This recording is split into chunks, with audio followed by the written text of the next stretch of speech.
केळी उरली आहेत, अशी पुरी बनवा.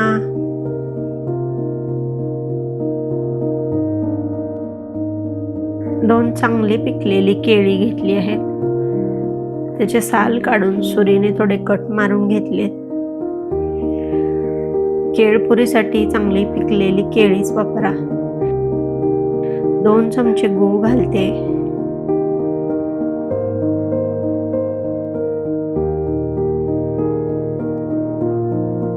वेलची पूड, सुंठ पावडर, चवीपुरतं मीठ. आता सगळं स्मॅश करून घ्यायचं आहे.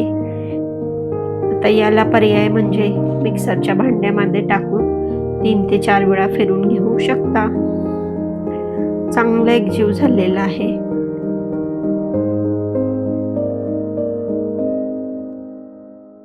आता 2 चमचे रवा, चमचाभर तीळ, 1 वाटी गव्हाचं पीठ घालते. टोटल 1.5 वाटी पीठ वापरायचं आहे, परंतु ते एकदम न घालता लागेल तसं थोडं थोडं ॲड करायचं. केळीच्या ओलसरपणावरती ते अवलंबून राहणार आहे. केळी जेवढी जास्त पिकलेली असतील त्यानुसार पिठाचं प्रमाण ॲडजस्ट करावं लागतं.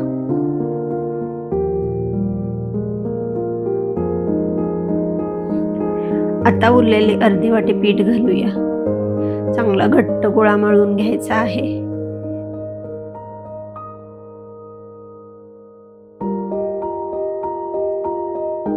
थोडंसं तूप लावून मळून एक 10 ते 15 मिनिटासाठी झाकून ठेवायचं.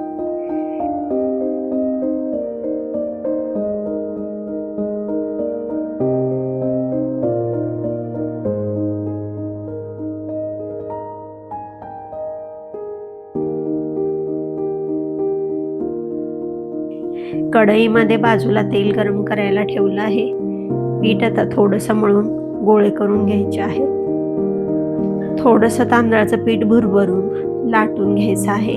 पीठ घट्टच मळलेलं आहे, जास्त पिठाची गरज भासत नाही. थोडं जाडसरच लाटून घ्यायचं.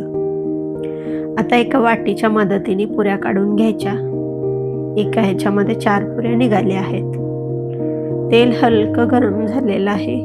तेल जास्त गरम करू नका. आता पुऱ्या सोडूयात. अगदी मंद आचेवर पुऱ्या तळून घ्यायच्या आहेत.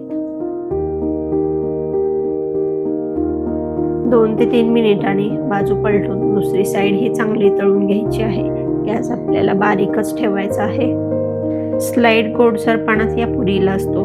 तुम्हाला जास्त गोड आवडत असेल तर गुळाचं प्रमाण वाढवू शकता. गुळाचं प्रमाण जितकं जास्त वाढवाल तेवढा पुरीचा रंग डार्क होत जाईल, हे लक्षात असू द्या. तुम्ही पाहू शकता किती छान टम्मा फुगल्यात आणि रंग हे किती आकर्षक दिसतोय. पौष्टिक आणि चविष्ट केळपुरी तयार आहे. तुम्हाला कशासोबत खायला आवडेल कमेंटमध्ये नक्की सांगा. भेटूया लवकरच. तोपर्यंत काळजी घ्या, घरच्यांसोबत स्वतःचीही.